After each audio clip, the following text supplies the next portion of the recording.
If you want to go fast, go alone. If you want to go far, go together. Everything you want to do requires joining forces with someone or some organization. If you want to attract those people, keep them, you've got to find ways to create value. We're going to tell you how in this next episode.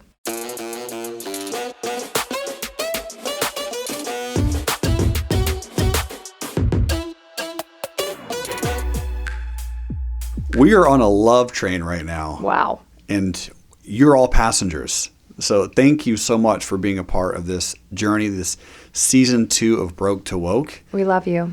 She is Britnie Faith Turner.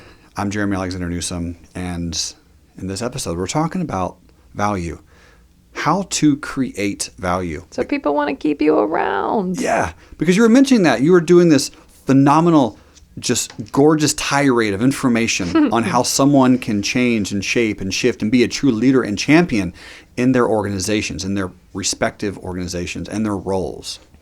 And you mentioned them creating value. So how would they go about that?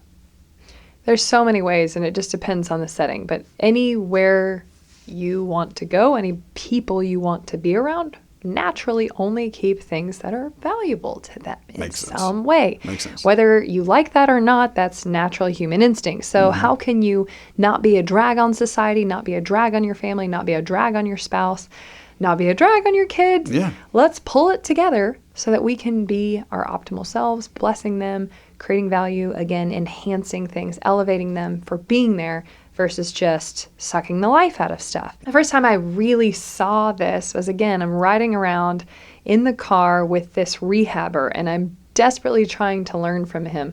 And he wasn't telling me anything. He was only on his phone back to back to back all day long. And so I'm like, dang, I'm kind of in this car. I'm not like helping him with anything. He won't even answer my questions because he's just on the phone all the day. So I started listening to what was frustrating him, what was irritating him. And if I knew if I could make his life easier, he might keep me around. So I did. Again, if he was struggling with finding more deals, I went and found him more deals. And now one thing he would tell me is how to do that. Now, I took furious notes because if I asked him the same thing over and over again, he would probably... I don't know if he'd fire you at that point. He'd probably be annoyed. I wasn't getting paid. Yeah, I was saying you weren't even getting paid. He couldn't fire you. I'm not getting paid. He probably would find me annoying. Yeah. And he would probably be like, what the heck? So took notes on everything he said, made sure I asked those questions once. And lo and behold, I made him several $100,000 over the next couple months, and I was extremely valuable to him. So I got to learn, and for learning, I didn't have any money to pay him. I generated tons of money, tons of value, tons of new relationships for them, and made his life a lot easier.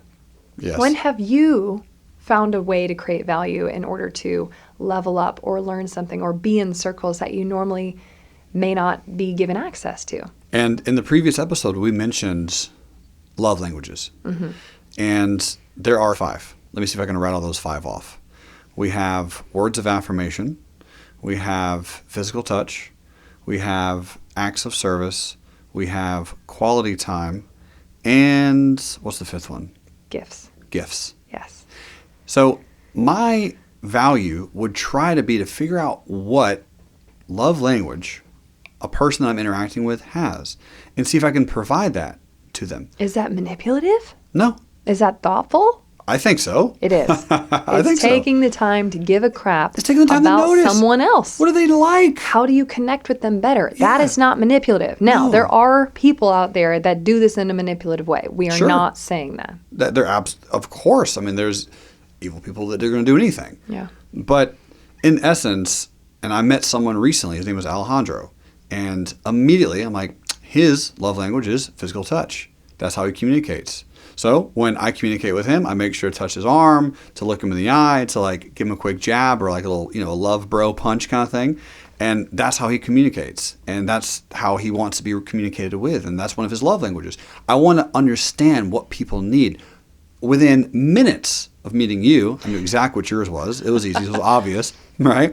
Because that's who you are. I mean, I learned this much later, but your purpose in life is to serve. So hello, acts of service, probably is going to be something important to you. So what's one of the things I do for you? I want to add value. So I go, how can I help her? How can I alleviate some of her financial stresses? How can I come into her life and just be a rock, one of the few rocks that she has that's going to be always there for her and provide service for her, right? Guess what I want to do?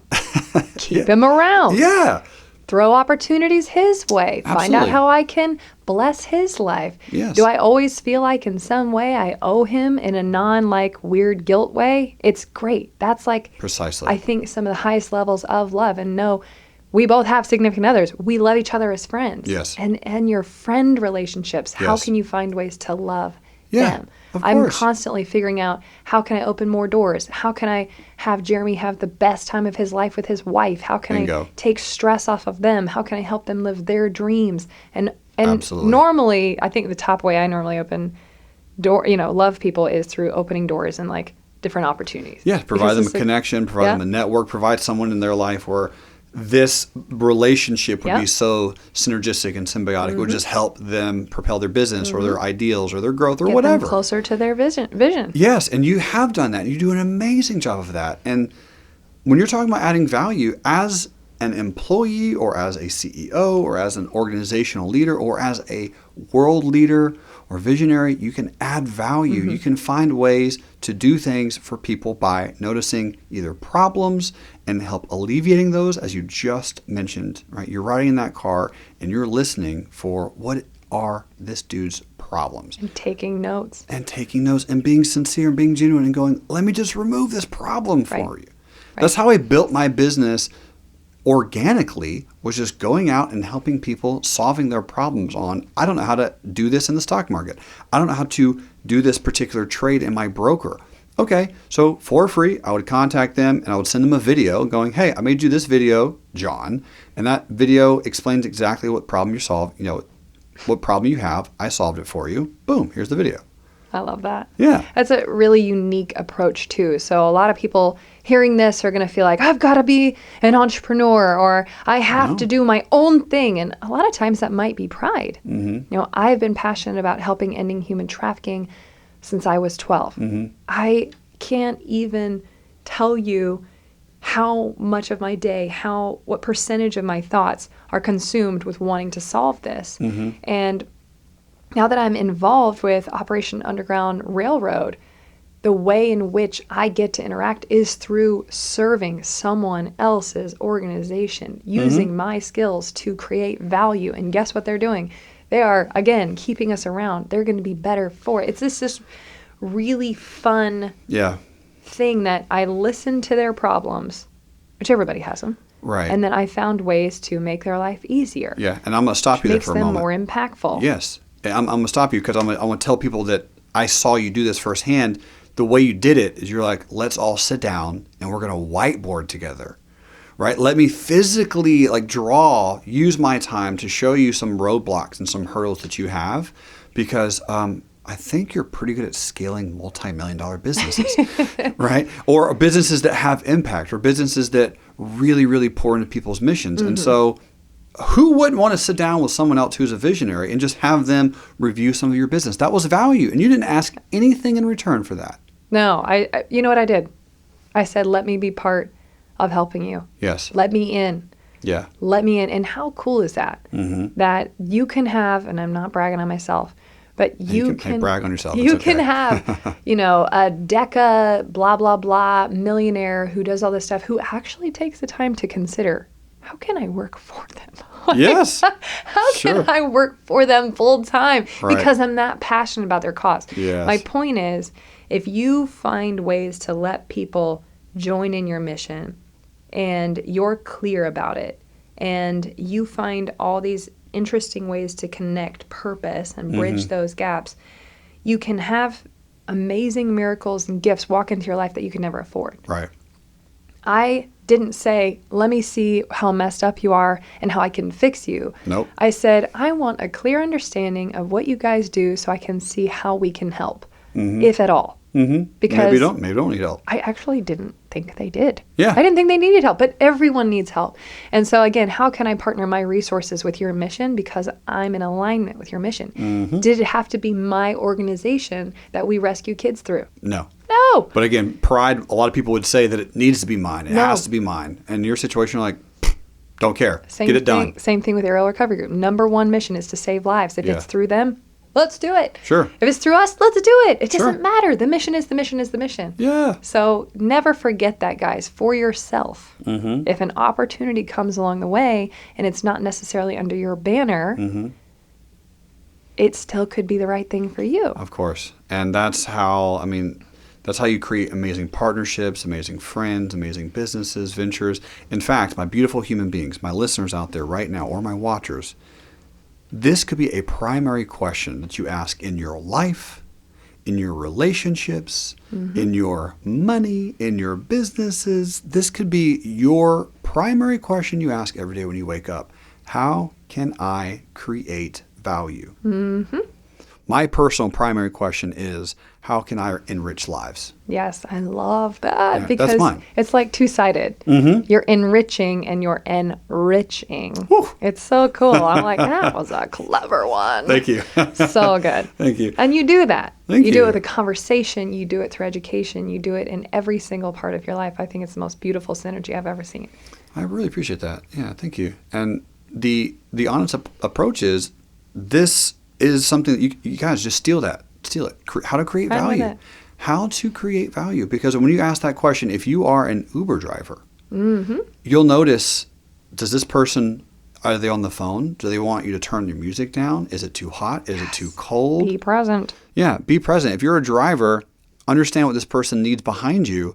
And I have tipped, actually, random fact, did you know, at least in the current realm of the technology, Uber has a maximum tip allotment? What?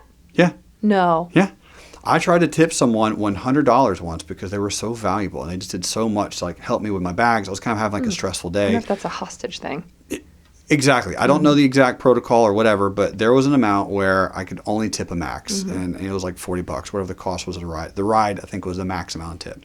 Anyway, long story short, it was something that they thought of, and they could just tell that I was stressed, and they brought it up.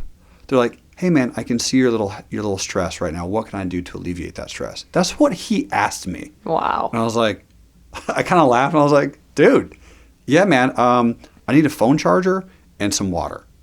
Those are the things I needed." And that was worth $100 to me at that moment in That's time. cool. You know, and guess what? He had a phone charger and he did not have water, so he went to a gas station and went and got me a Fiji water. Aw. Paid for it and everything. Right? That's so nice. Found out that Uber had a maximum tip allotment from that Damn. ride. But again, it can be in any environment, any position, any room. Because earlier when we talked about one of my insecurities, when I go to a room and I'm like, everyone here is amazing, you know, and the only thing I can do is just pour in value and pour in love. When you're in that moment, you'll start to feel that and you'll start to realize, oh my gosh, this is me. I can just be in this room and just add value. I can just be the best servant Yes. in this room. You don't have to be the prettiest. You don't have to be the best dressed. You can find someone to add value to. Correct. And therefore, was it a worthy event? Yes, and it will be, because they're going to immediately connect with you. They're going to immediately feel drawn to you and compelled that they want to do something for you or work with you or help you in some form or fashion, because that's called being a human. And rich, amazing humans are incredible. I went to this event a couple weeks ago, and I met this guy.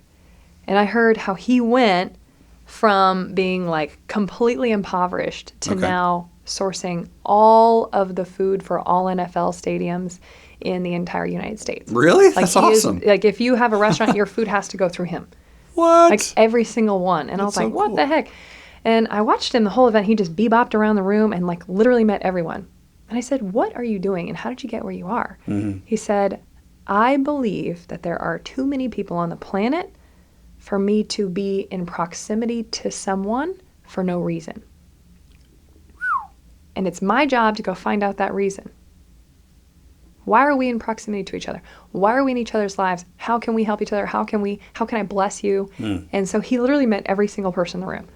That's epic. It was so cool. That's epic. You got to throw me that person's contact. It was after this. amazing. Yeah, like that's genius networker. cool. Yeah, which is ironic because we're going to be talking about that in the next episode. What? How to network. Yeah, and apparently we're just going to steal that guy, everything that he did. Yep. And everything that we're talking about in this episode. It was Because a genius approach. The heart set yes. of why he's talking to you.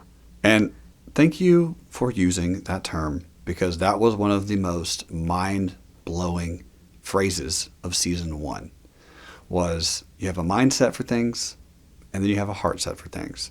And I remember you telling me that and I was like, God, this woman's good. I was like, she is good. I've never heard it somewhere else before. It just came out on... How many of those things have Season happened 1. as we're talking? We're like, I've never said that before out loud, but it feels so good. We're just trying to express the way in which we go about stuff. Yeah. And so that's what I love about working with you. You pull out greatness. Well, thank you.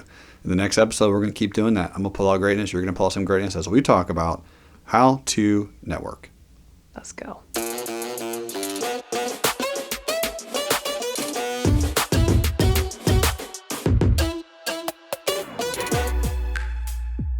There is one particular website which stands above all others. That website is broketowoke.com. And we have cataloged everything from the show. All the notes, all the workbooks, the downloads, the worksheets, the books, the resources, the tools, the information. You should go there. You should check it out and get all the free available resources so that you can go from broke to woke.